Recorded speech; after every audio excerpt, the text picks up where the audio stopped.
Olá a todos os colegas, professores da Rede Municipal de Ensino de Caxias do Sul que estão fazendo o curso preparatório para a coordenação pedagógica.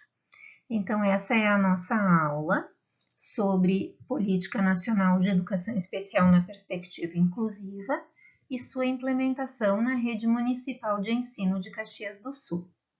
Eu tenho aqui, então, preparado a vocês alguns slides nos quais eu vou discorrer a nossa aula e me coloco à disposição para qualquer dúvida. Podemos depois tirá-las no nosso fórum de dúvidas, que estará organizado no módulo, né, no nosso módulo da educação especial. Então, fiquem bem à vontade para tirar dúvidas e podermos conversar sobre o assunto, sobre o tema. Primeiramente, eu quero adiantar a vocês que essa aula ela foi organizada com base na Política Nacional de Educação Especial na Perspectiva Inclusiva, que foi lançada há 12 anos atrás, em 2008. E a partir dessa política, tendo como ênfase a inclusão das pessoas com deficiência, transtornos globais do desenvolvimento, na época e hoje chamados de transtorno do espectro autista, e as pessoas com altas habilidades, superdotação, a inclusão delas no ensino regular. Então, essa é a ideia da política e é como, ao longo desses 12 anos, a educação especial foi sendo organizada pelos estados e municípios. A gente sabe, né, não sei se vocês, enfim, acompanharam, recentemente, no dia 30/9, agora, né, há poucos dias atrás, foi lançada a nova política de educação especial. Como ela é uma política ainda muito recente, os municípios estão se apropriando, enfim, toda a rede, todo o Brasil, enfim, a gente ainda não sabe como isso vai afetar, enfim, a nossa política que Caxias do Sul tem organizada agora. Então, eu vou deixar o texto, né, o texto da política, da nova política na íntegra, juntamente com o texto da Política Nacional de Educação Especial de 2008, para vocês conhecerem, ficarem, né, a par. Mas, enfim, o que nós vamos, então, conversar nessa aula será sobre como o município de Caxias do Sul, a rede municipal, está organizada atualmente, que é com base nessa política na perspectiva inclusiva. Então, os próximos slides vão discorrer sobre a organização da educação especial nas nossas escolas municipais, dentro deste paradigma, tá? Seguindo, então. Bom, nós temos aqui a organização do setor da educação especial hoje na Secretaria Municipal de Educação, este ano, né? Então, nós temos essas pessoas, essas professoras especialistas em educação especial que compõem o setor da educação especial da Secretaria da Educação, tá? Então, tem eu, que me chamo Maria Jaragobi, ao lado nossos e-mails para contato, caso vocês precisem. Temos a professora Daiane Ciota, professora Eva Márcia Borges Fernandes, professora Franciele Rodrigues Hertz da Silva, professora Mara Rossato e a professora Caroline Argolo Almeida. Então, esse é o grupo da educação especial deste ano em Caxias do Sul, na rede municipal, tá? Bom, gosto muito dessa frase porque ela sintetiza o que eu penso sobre a inclusão. E ela foi, né, escrita por uma grande estudiosa da educação especial, que é a professora doutora Maria Tereza Mantuan. da Unicamp, Universidade de Campinas. Então, inclusão é o privilégio de conviver com as diferenças, e eu penso exatamente assim, que é um privilégio termos essa oportunidade de convivermos com as diferenças, pensando nas diferenças no seu amplo aspecto, não somente de pessoas com deficiência, mas também de todas as pessoas que de certa forma são a minoria, né? Ou são diferentes, porque a sala de aula ela é uma diversidade independente de termos alunos da educação especial. Ela pode ter um aluno estrangeiro, ela pode ter um aluno com uma situação familiar muito específica, ela pode ter um aluno com uma doença genética, ela pode ter um aluno que seja de uma outra raça, né, ou de uma religião diferente, enfim, são diferentes e possíveis situações humanas, né, é a diversidade humana que habita a sala de aula. E é nessa inclusão da qual a gente precisa pensar enquanto coordenadores pedagógicos. Não focar a inclusão somente na pessoa público da educação especial, mas pensar na inclusão como todos que estão lá naquela sala de aula, habitando aquele espaço, e cada um tem a sua especificidade, a sua individualidade, e merece ser respeitado por conta disso.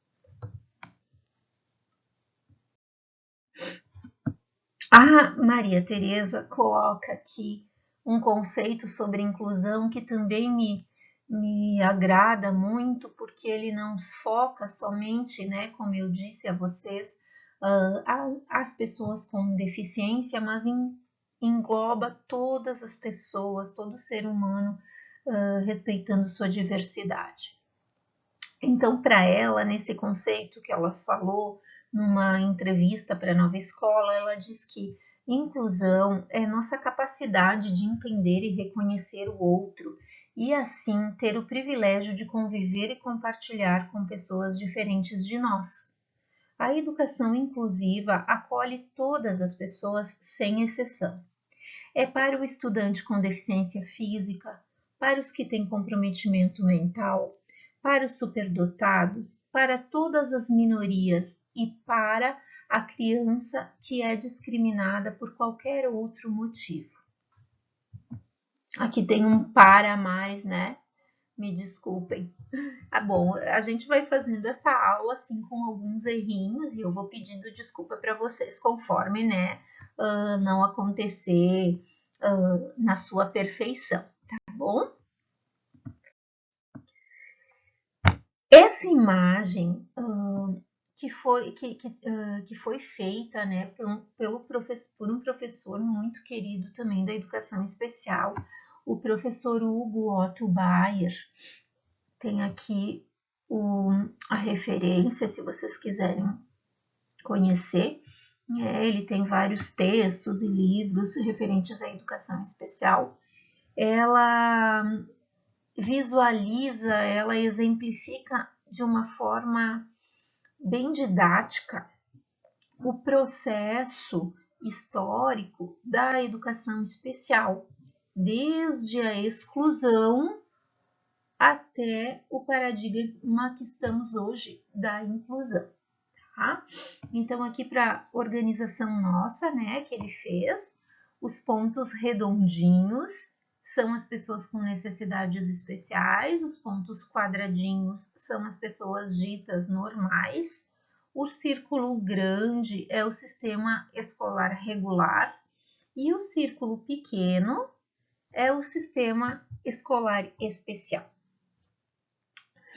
Então, inicialmente, as pessoas com deficiência, elas não eram, com necessidades especiais em si, elas não eram aceitas no sistema regular, né, escolar regular comum. Entretanto, também não havia um espaço para atendimento a elas. Então, essas pessoas elas eram excluídas do sistema escolar. Então, antigamente, né, e nem tão antigamente, era visto dessa forma. Pessoas com necessidades especiais não teriam direito a estudar, ao estudo. Após, né, essa situação da exclusão, houve o paradigma, enfim, o conceito, né, não é um paradigma, mas enfim, o entendimento da escolarização como uma separação. Então, as pessoas ditas normais estudavam em ambientes escolares regulares e as pessoas com necessidades especiais estudavam em espaços específicos a elas. Então, escolas especiais que atendiam às suas deficiências. Então, foi nessa época que foram, que deram origem, que nasceram aqui no Brasil a Escola Especial de Surdos, né, no Rio de Janeiro, a escola Especial para Meninos Cegos, na época do Império de Dom Pedro II. Então, essas duas escolas tiveram, especialmente a de surdos, eu não me recordo, enfim, a data de fundação, mas a escola para meninos cegos, que hoje chamamos do Instituto Benjamin Constant, no Rio de Janeiro, ela nasceu no período imperial, né, fundada por Dom Pedro II. Então, ela atendia de forma como se fosse um internato, né, as pessoas cegas, que aprendiam braille e que acabavam morando ali na escola. Porque as famílias a deixavam ali, né? Enfim, elas acabavam estudando ali, iam embora para suas casas nas férias. As famílias que tinham condições, enfim, de manter seus filhos ali, né? Mas famílias mais pobres e de todo o restante do Brasil não tinham essas escolas, então acabavam ainda sofrendo com essa questão da exclusão, de não ter onde estudar, de não ter um espaço acolhedor, enfim, de estudo para elas, que nem todas as famílias tinham condições de enviar seus filhos ao Rio de Janeiro para estudar, né? E o Instituto Nacional de Educação de Surdos, o INES, que também é no Rio de Janeiro, hoje ele é um instituto, enfim, uma escola, teve também essa característica. E também foram os períodos posteriormente onde surgiram as escolas especiais dentro das APAES e todas as outras escolas especiais. Após esse momento, e é bom que a gente tenha noção, assim, um entendimento de que não excluiu o outro, né? Houve essas escolas e essa organização de separação, mas também estava acontecendo exclusão em muitos espaços do Brasil. Da mesma forma, aconteceu a integração, que foi quando surgiram as classes especiais dentro das escolas regulares, onde essas classes atendiam a uma turma somente com estudantes com deficiência, né, ou com dificuldades de aprendizagem. Então, era uma turma onde a professora era a única professora e atendia essa turma em todas, ela era um profil unidocente, né? Atendia essa turma em todas as áreas, sem especializadas, enfim, né? Muitas vezes o recreio ele era separado dos demais alunos, o lanche, então era uma turma dentro da escola regular, mas separada dos demais. Então era uma integração e tinha muito a ideia de moldar as crianças, de preparar as crianças, esses estudantes, para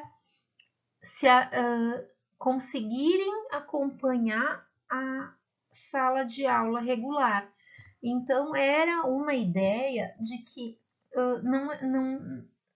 não era a escola, o professor, o currículo que tinha que atender às especificidades do estudante e as suas individualidades, mas sim o estudante tinha que poder se moldar e ser preparado para dar conta de atender aquele currículo e aquela organização da escola. Então, muitas dessas crianças nunca ficariam prontas para isso, o que a gente sabe, né? Que uma deficiência intelectual, ela não tem, muitos estudantes não têm as condições de poder dar conta de um currículo regular normal, comum. Então, ficavam nessa classe especial por toda a sua trajetória escolar, sem chance de poder conviver com os demais. E, por fim, o paradigma da inclusão, então, que foi acontecendo, que foi sendo, né, discutido em reuniões internacionais, em convenções internacionais, até chegar no Brasil. Várias discussões e estudos, e enfim, um grupo de estudiosos escreveu e o governo, o Ministério da Educação, em 2008, lançou a Política Nacional de Educação Especial na perspectiva da inclusão, colocando que essa escola regular, ela pode ter uma diversidade de pessoas, todos convivendo juntos, aprendendo juntos, cada um com as suas diferenças. Então, é nessa perspectiva que a escola regular comum está organizada hoje. Aqui eu procurei unir uma imagem, né? Vocês vão perceber que nesses nossos slides tem muitas imagens do livro do qual eu me refiro aqui. Na minha escola todo mundo é igual, da Rossana Ramos, e ilustrações da Priscila Sanson, do qual eu acredito que ele exemplifique essa imagem, né, da inclusão feita pelo Otto Bayer com a nossa escola hoje, né? Que a nossa sala de aula seria assim, com vários rostinhos felizes, muitas vezes também tristes por sua história de vida, mas curiosos, vivazes, e cada um tem uma história, cada um tem uma diferença, uma individualidade, uma potencialidade, uma dificuldade. Então, essa seria a nossa escola e sala de aula inclusiva. Como praticar a inclusão na escola? Então, esses são aspectos que nós coordenadores, né, temos que sempre ter em mente, que a inclusão ela pode ser praticada e podemos auxiliar os professores fazendo com que eles possam respeitar a diversidade humana, sendo flexíveis nas suas relações, que possamos estudar e entender cada vez mais sobre o processo de aprendizagem e o desenvolvimento humano, que possamos praticar um planejamento inclusivo e que possamos acreditar que todos aprendem, de um jeitinho ou de outro, mas todos podem aprender.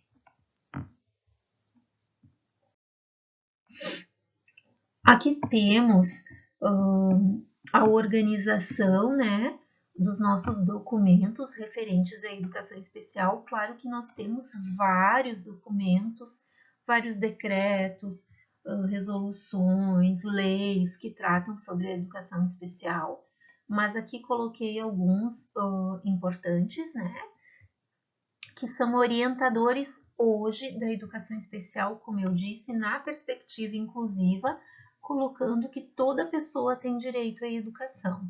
Então, podemos começar lá da Declaração Universal de Direitos Humanos, em 1948, passando pela Constituição Federal Brasileira, pela Política Nacional de Educação Especial na Perspectiva Inclusiva.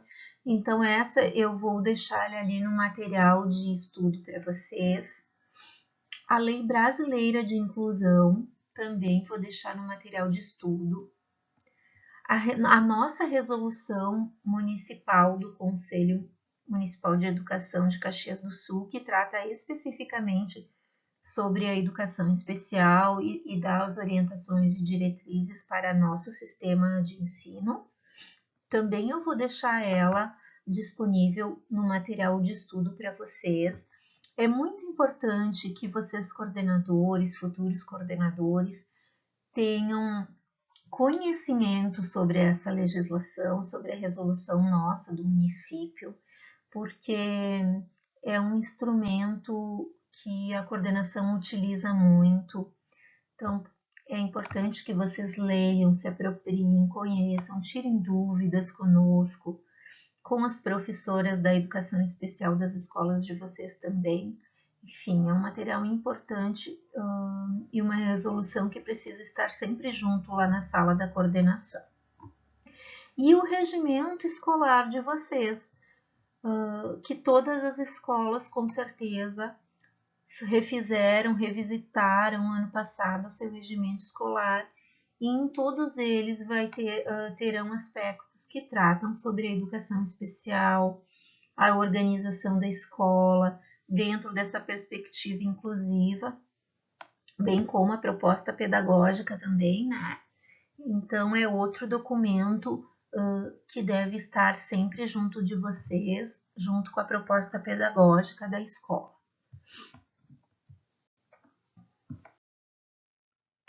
Bom, de acordo com a Política Nacional de Educação Especial na perspectiva da educação inclusiva, na perspectiva inclusiva, a educação especial ela não é mais uma modalidade de ensino separada das demais modalidades e dos demais aspectos da educação básica.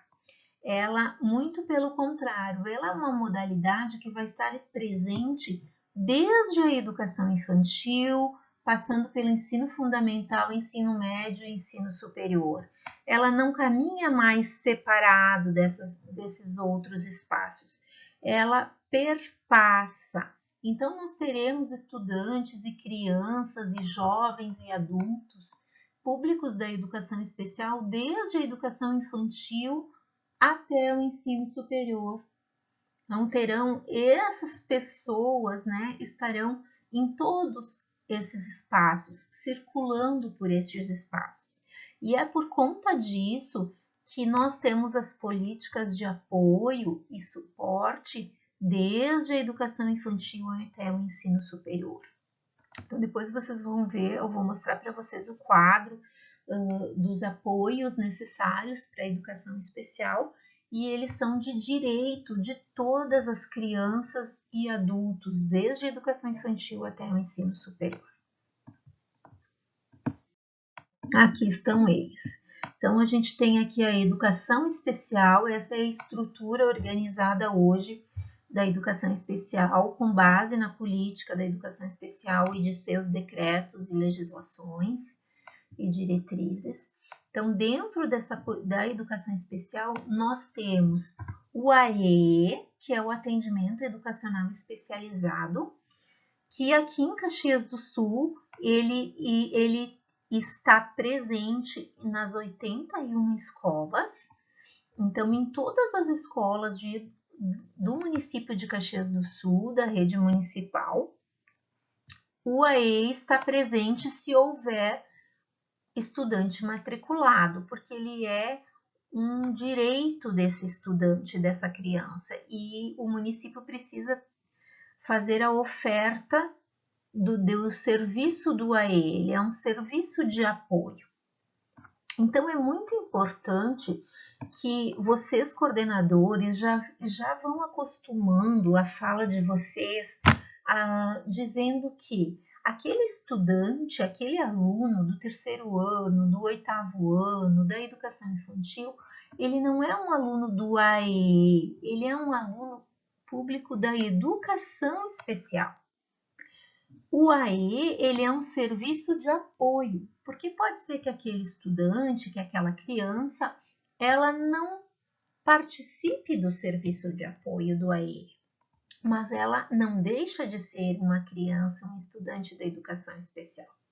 Então, essa diferenciação é importante. A educação especial é a modalidade e o AE é um serviço de apoio, tanto para os alunos quanto para os professores. O professor da educação especial que trabalha no AE, ele presta serviço de apoio para o estudante e suas famílias e para os professores, em parceria com vocês da coordenação pedagógica. Então, o AE, ele vai atender quem? O público da educação especial, que são as pessoas com deficiências, com transtorno do espectro autista e com altas habilidades superdotação. Esse é o público de atendimento do AE e é o público da educação especial. Além do serviço de apoio do AE, a educação especial tem outros serviços, que são a cuidadoria educacional, que é aquele profissional de apoio que auxilia os estudantes com deficiência e com autismo que apresentam alto grau de dependência em atividades de alimentação, de locomoção, de higiene, de autocuidado, né? São aquelas estudantes e crianças mais comprometidos, que precisam de um auxílio quase que constante, de que não seja somente do professor do AE e do professor da sala de aula. E também a educação especial, ela oferece outros serviços de apoio conforme a deficiência. Então, nós temos o tradutor, intérprete de Libras português, que é aquela pessoa que normalmente atua no ensino superior para aquele acadêmico surdo que está na faculdade, em qualquer curso que ele tenha se matriculado, e ele se utiliza da Libras para se comunicar, então ele precisa ter o suporte do tradutor, intérprete de Libras, para entender o que o professor daquela disciplina está falando, né? Então, esse é o tradutor, intérprete de Libras. Nós temos também um instrutor de Libras, que é o professor que ensina Libras para criança pequena, desde a educação infantil até o ensino fundamental, que é onde a gente prevê que esse estudante vai estar fluente em Libras. Então, esse instrutor de Libras, esse professor de Libras, que é como se fosse um professor de inglês, um professor de espanhol, né, que é aquele professor que tem o conhecimento dessa língua, ele vai ensinar a língua para que essa criança e esse jovem possa estar fluente na Libras para depois fazer o uso do tradutor intérprete. Né? E também a gente tem um outro serviço de apoio, que é o profissional que se chama guia intérprete, que é aquele profissional que auxilia as pessoas que são surdo-cegas, então, que não escutam, que não falam e que também não enxergam, né? Então, ele é um guia e um intérprete para que ela possa ter acesso e poder se comunicar, ter acesso às demais pessoas, a poder se expressar, se comunicar e deslocar-se no ambiente. Bom, a gente ouviu falar ali antes, né, que o público da educação especial são esses 3 grandes grupos. As pessoas com deficiências, as pessoas com transtorno do espectro autista e as pessoas com altas habilidades de superdotação. Então, agora, nos próximos slides, eu vou falar um pouquinho rapidamente sobre cada um desses grandes grupos. O primeiro grupo é o grupo dos estudantes com deficiência, que nesse grupo nós temos vários subgrupos. né? Que são as pessoas com deficiência física, e dentro da deficiência física a gente tem uma gama de diferentes tipos de deficiência física. Desde uma deficiência física de uma hemiplegia, como dessa menina, como de uma paraplegia, como de um cadeirante, enfim, diversas situações de deficiência física existem dentro do grupo da deficiência física. Também temos o grupo da deficiência intelectual, que a gente normalmente chama deficiência mental, e é importante que vocês também, enquanto coordenadores e futuros coordenadores, possam cuidar, né, disso, que a gente não fala mais, né, deficiência mental, é deficiência intelectual, que é uma deficiência do intelecto, justamente para diferenciar da doença mental, que a doença mental, ela envolve depressão, esquizofrenia, bipolaridade, que são doenças mentais, tá?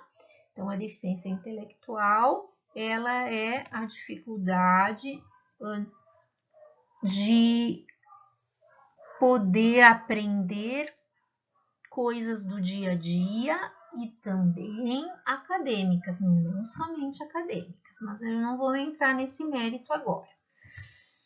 Temos a surdo-cegueira, que eu comentei com vocês antes, que é aquela pessoa que é surda e automaticamente então não fala, que a gente não diz mais, muda, né? Surda, e também tem uma dificuldade de visão, que pode ser cega ou ter uma baixa visão. E a deficiência múltipla, que são mais que uma deficiência associada na mesma pessoa. Então, aqui a gente pode observar, sem conhecer essa criança da imagem, que ela provavelmente tem uma deficiência física e uma baixa visão. Então, aqui nós temos uma deficiência múltipla, que une deficiência física e deficiência visual. Normalmente a gente tem deficiência física e deficiência intelectual, né? Deficiência auditiva e deficiência intelectual. Então, várias deficiências associadas nós chamamos de deficiência múltipla. Outro grupo das deficiências é o grupo das deficiências sensoriais, que nós temos a deficiência auditiva e a deficiência visual. A deficiência auditiva, ela envolve aquela criança, estudante que tem uma perda auditiva leve ou moderada, que faz normalmente uso de aparelho auditivo e consegue se comunicar de forma oral, mesmo que com dificuldades, então utiliza da fala para se comunicar, porque a sua perda ela é leve e moderada. E a gente também tem as pessoas que têm uma perda profunda e também mais grave, não é a moderada, é posteriormente da moderada, que eu não, agora esqueci o termo, mas são aquelas crianças que têm uma perda bem maior, que não conseguem, que ouvem talvez só ruídos mais altos e fortes e que precisam utilizar a língua de sinais, a Libras, para se comunicar, para se desenvolver. E esse é o grupo da deficiência auditiva. A gente, então, não diz mais pessoa surdo-muda, a gente diz pessoa surda, porque ela não é muda, ela apenas não consegue falar porque ela não escuta, ela não tem um problema nas cordas vocais, tá? E também o outro grupo de deficiência sensorial é a deficiência visual, que a gente tem a baixa visão, que pode ser uma baixa visão para perto, como é o caso dessa imagem, uma criança, um estudante que não consegue tem dificuldade para enxergar de perto, como também pode ser uma baixa visão para longe, que no caso daí o estudante não vai ter letra assim grande para escrever, mas ele vai ter uma dificuldade de enxergar de uma distância longe, né? E tanto uma quanto a outra baixa visão, eles se utilizam da escrita, eles conseguem ler os impressos em tinta, eles conseguem utilizar a escrita tradicional que utilizamos. Então, eles são alfabetizados normalmente como as demais crianças. Entretanto, nós temos também os estudantes com deficiência visual que possuem cegueira, que não conseguem enxergar a ponto de poder ler em tinta e não vão conseguir ser alfabetizados na escrita normal. E então precisam aprender e se alfabetizar em braille para poder ter acesso às aprendizagens curriculares. O outro grande grupo, então, são os estudantes com transtorno do espectro autista, que nós falamos, então, em transtornos do espectro, porque hoje em dia se entende que o autismo é um grande espectro de características. E temos, então, desde um espectro autista, uma criança autista, num quadro bem grave, com comprometimentos intelectuais, da fala, da sua independência, desde um espectro autista leve, como estudante com comprometimentos leves, que normalmente tem uma inteligência preservada e até acima da média, que tem a fala preservada e que talvez a sua dificuldade seja nas relações sociais. Então, é uma variedade muito grande, e é por isso que vocês vão perceber, vocês já devem ter percebido ao longo da nossa profissão, né, o quanto estão aparecendo mais crianças com autismo. Isso é devido aos estudos que estão cada vez mais, né, abrangentes e eficientes, então a identificação de pessoas com autismo que talvez há anos atrás aquele colega ou aquela pessoa que a gente às vezes achava um pouquinho estranho, enfim, pudesse talvez ser uma pessoa com um transtorno do espectro autista, mas naquela época não era considerado, né? Era só visto aquele autista de grau, né, de um comprometimento muito mais grave. Então, agora a gente tem esse espectro mais abrangente e por isso também que o número de pessoas né, de diagnósticos acontece com mais rapidez e também em maior proporção.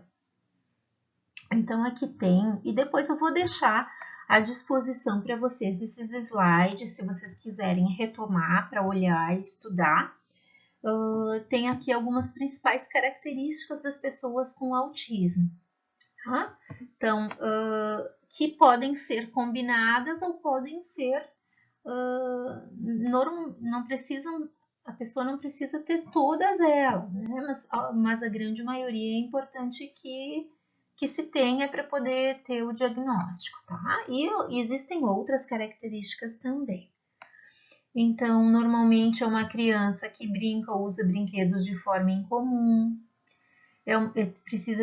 apresenta dificuldade de se relacionar com os seus pares da mesma idade, tem choro ou risadas inapropriadas, apresenta hiperatividade ou muita passividade, sensibilidade a alguns sons, apego a objetos diferentes, fala ruim ou ausência da fala, dificuldade de lidar com alterações de rotina, falta de consciência do perigo, dentre muitas outras características. E o último grupo são os estudantes com altas habilidades e superdotação. E eles apresentam, então, um potencial elevado e grande envolvimento com as áreas do conhecimento humano isoladas ou combinadas. Então, não precisa ser uma criança que tenha habilidade em todas essas áreas. Ela pode ter habilidade em apenas uma delas e ter dificuldade nas outras, mas mesmo assim, se ela tiver um potencial elevado acima da média das demais crianças e jovens da sua idade, a gente já poderia estar investigando uma alta habilidade. Quais são essas áreas? Intelectual, liderança, psicomotora, artes e criatividade. Bom, o que é então o atendimento educacional especializado? Lembram lá daquele slide da estrutura da educação especial? Ele é então um serviço da educação especial. Ele não é, o AE não é a própria educação especial. Ele é um serviço que faz parte da educação especial.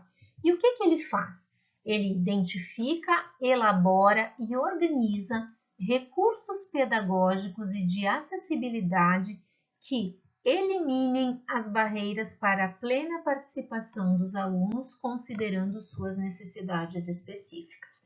Essa é a conceituação do AEE pela Política Nacional de Educação Especial de 2008. Eu não gosto muito de usar essa palavra elimine, mas como eu tirei do conceito tal e qual, né? Eu gosto de usar minimizar, porque pela minha experiência, enfim, a gente consegue perceber que não conseguimos eliminar todas as barreiras, infelizmente, mas sempre buscamos isso. E se utilizarmos o minimizar as barreiras, eu acredito que a gente possa ter mais sucesso e ser menos frustrante também, né? Tanto para o professor, quanto para o prof do AE, quanto para o coordenador. Então, que a gente possa minimizar as barreiras desses estudantes para o seu acesso, né, e participação na sala de aula. E ele, então, complementa ou suplementa a formação do estudante, complementa quando esse atendimento do AE ele é complementar, especialmente para aqueles estudantes que possuem déficit cognitivo, e suplementa quando ele é um suporte a mais para aquele estudante com alta habilidade, um suplemento além do currículo regular da sua turma. Ele também é uma oferta obrigatória pelos sistemas de ensino em todas as etapas da educação básica, desde a educação infantil até o ensino superior.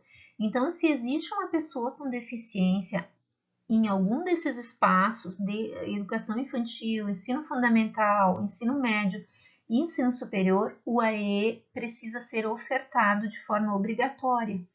E isso não é só nos sistemas públicos, é também na rede privada, porque é um direito da pessoa com deficiência ter a oferta desse serviço da educação especial. Pode ser que ela não necessite, não tem problema, mas a oferta precisa acontecer. Não se confunde com reforço escolar e nem com serviço de cuidadoria. Então, o AE não faz o papel do cuidador educacional e não é reforço escolar. E ele também não se destina a substituir o ensino comum. Isso quer dizer o quê? Eu não posso deixar essa criança só no AE. Estuda de tarde um menininho da educação especial que está lá no terceiro ano e passa todas as tardes na sala do AE e não frequenta nenhum momento com a sua turma. Então, isso também não é possível. Ele pode frequentar em alguns momentos? Sim, ele pode, mas os maiores tempos ele precisa ficar junto da sua turma. E por isso que o AE também ele tem uma oferta no contraturno, para que possa ser um atendimento a mais para esses estudantes. Onde e quando? Em Caxias do Sul, na rede municipal de ensino, o AE é preferencialmente realizado na própria escola em que o estudante está matriculado, no período inverso ao da sala de aula comum. Aqui, coordenadores, eu separei algumas das principais atribuições do professor do atendimento educacional especializado, mas existem muitas outras e no regimento vocês vão encontrar elas na íntegra, no regimento de cada escola. Essas são as principais. Elaborar recursos pedagógicos de acessibilidade e estratégias considerando as necessidades específicas dos alunos. Então, o professor do AE, ele tem como tarefa poder pensar, estudar, conhecer aquela criança, aquele estudante com deficiência, saber das suas potencialidades e das suas necessidades, e a partir disso, ajudar o professor da turma regular a fazer o planejamento inclusivo e pensar em recursos de acessibilidade que possam auxiliar, minimizar o acesso desse aluno àquele conteúdo, àquela atividade. Ou, ao contrário, que possa suplementar e além do que o professor vai apresentar para toda a turma. Ele também tem a tarefa de elaborar e executar o plano do AEE individualizado de cada aluno, que é o quê? É um plano de atendimento individualizado, composto por vários itens e aspectos. Se vocês quiserem conhecer melhor, eles estão disponíveis lá no portal da educação, ou a estrutura desse plano, ou pedir para os professores do AE das escolas de vocês. Esse é um plano que o professor do AE ele pode fazer a montagem, né, a organização principal dele, mas é um plano que também precisa ser compartilhado e construído de forma colaborativa, tanto com o coordenador pedagógico quanto com os professores referências desse aluno, ou pelo menos que todos esses professores tenham acesso a esse material, porque ele é um plano muito rico. Nesse plano contém as características principais desse estudante, quais são essas potencialidades, quais são as suas dificuldades, que muitas vezes aquele professor, por exemplo, de inglês, que não consegue se apropriar muito, né, porque tem muitas turmas, não consegue conhecer o estudante a fundo, com esse plano ele vai ter uma noção de quem é essa criança, de quem é esse jovem. Então, esse plano ele é importante, ele deve ser utilizado, ser material de apoio aos professores referência. Também, o professor tem como atribuição organizar a forma e o número de atendimentos aos alunos. Isso eu digo no atendimento de contraturno. Então, o professor pode organizar atendimentos individuais, atendimentos em duplas ou grupos. Ele pode também organizar o tempo, dependendo de cada criança e de sua tolerância. E durante o turno de aula, que os estudantes estão nas turmas, o prof também pode organizar os acompanhamentos que ele fará a esses alunos. Acompanhamentos na sala de aula junto ao professor e ao aluno, acompanhamentos na sala de recursos em alguns momentos, no recreio, enfim. O professor do AE, ele precisa ter seus horários flexíveis para poder atender as demandas da escola da melhor forma possível, sem deixar também de atender aos professores, ao planejamento com os professores, que eu acredito que tem ali uma atribuição mais adiante. acompanhar a funcionalidade e a aplicabilidade dos recursos pedagógicos e de acessibilidade nos espaços escolares. Então, o professor organizou um recurso pedagógico, ou aquele estudante vai utilizar o computador porque ele tem uma dificuldade motora para escrever, se ele fizer receber a atividade no computador fica mais fácil. Então, o professor vai entrar na sala de aula, vai ajudar aquele estudante a utilizar o computador, vai ver se está dando certo, se precisa melhorar. Então, esse acompanhamento em sala de aula, em parceria com o professor, é fundamental. Não adianta o professor só propor um recurso de acessibilidade ou fazer alguma atividade, um joguinho, e não acompanhar para ver se está dando certo, se está funcionando. Então, ter essa parceria, essa abertura junto com o professor da turma para poder entrar, para poder auxiliar, é muito importante. A gente sabe que nem sempre, né, o professor, tanto do AE quanto da sala de aula, tem essa disponibilidade, que essas relações às vezes não são fáceis, né? Eu entendo, eu sei, porque eu passo por isso também. Mas o professor do AE, ele precisa ter essa disponibilidade sempre, né? Se colocar à disposição para auxiliar, para orientar, para buscar alternativas e também junto a vocês, coordenadores. O professor do AE precisa estar ali disponível, à disposição, para que possamos construir juntos esse processo de inclusão.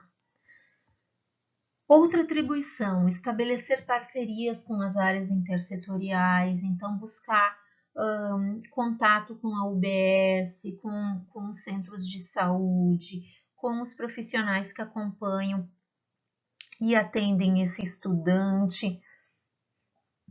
Desculpe, enfim, fazer essa rede de apoio e de parceria, de forma a trabalhar colaborativamente. Orientar professores e famílias sobre os recursos pedagógicos e de acessibilidade utilizados pelo aluno. Então, qualquer recurso, por mais simples que seja, uma rotina, né? Uma rotina visual, é importante que não seja só usada no atendimento do AE uma vez por semana, porque aí esse recurso não vai fazer sentido. Se é uma rotina visual para que aquele estudante possa se organizar durante a semana na sala de aula, os profs da sala, a referência, precisam utilizar ela também, todos os dias.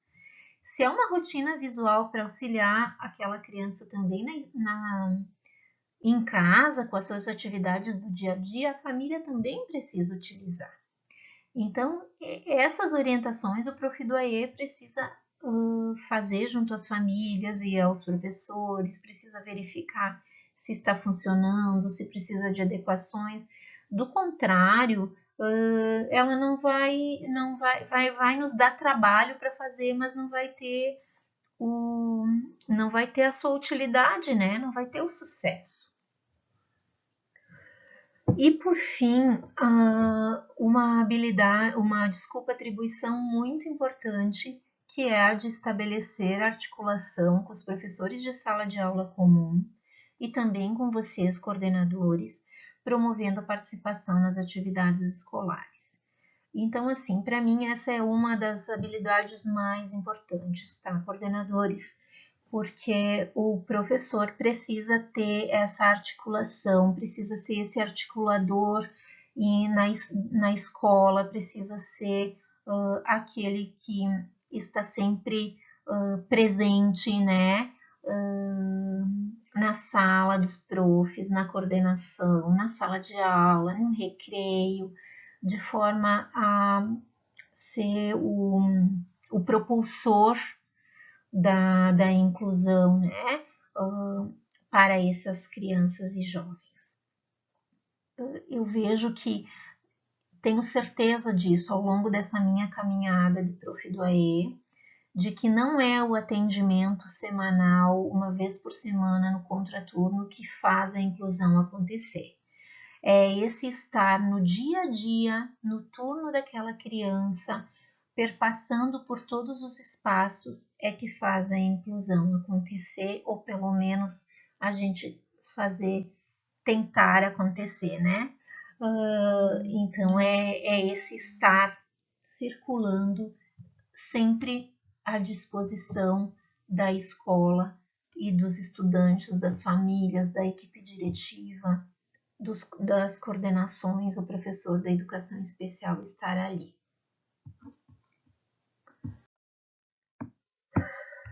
Aí, coordenação pedagógica.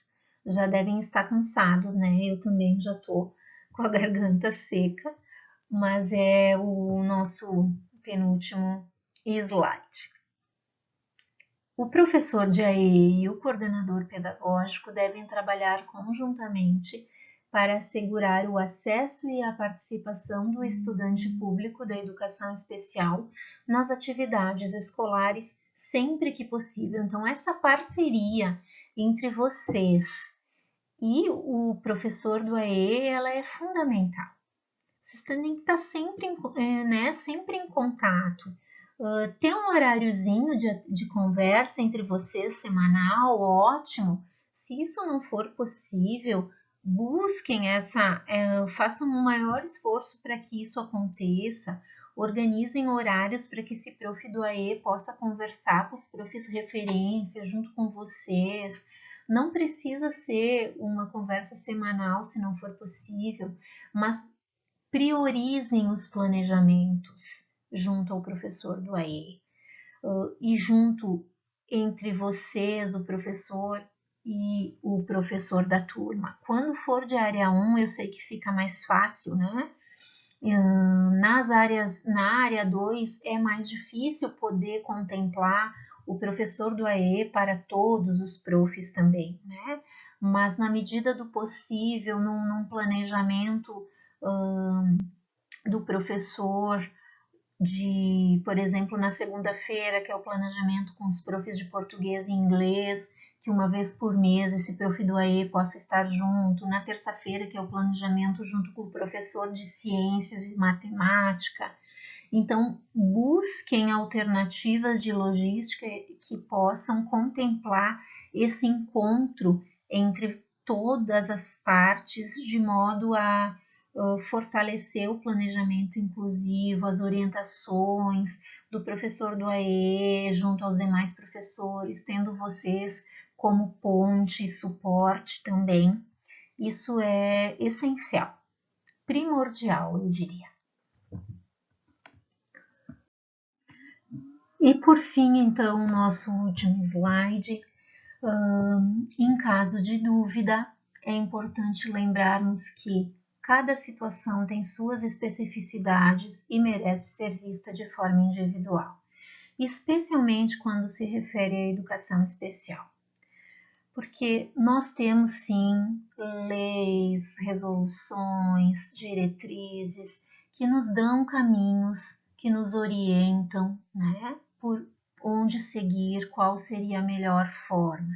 Entretanto, vocês vão perceber ao longo da caminhada que muitas questões da educação especial são tão diferentes, são tão específicas que não sabemos o que fazer, não sabemos por qual caminho seguir. E então, o meu conselho é que vocês possam conversar com os profissionais da escola, com as famílias, com os profissionais que atendem esses alunos, com a Secretaria Municipal de Educação, para que juntos possamos pensar em melhores estratégias de intervenção para essa criança estudante, sempre almejando o que for melhor para o seu desenvolvimento, o que for melhor para ela. Então, essa é a minha última fala. Eu agradeço a todos pela atenção e de todos vocês. nessa aula, né, que ficou longa, ó, tá fechando agora quase 1 horinha, né? Muito obrigada. Me coloco à disposição, eu e toda a equipe da Secretaria do Setor da Educação Especial, para tirar dúvidas. Podem nos ligar, nos enviar e-mails. Eu vou deixar os slides com vocês, todo o material de apoio e também um fórum de dúvidas que possamos trocar, assim, algumas dúvidas caso vocês tenham nesse momento. Obrigada e um bom curso a todos.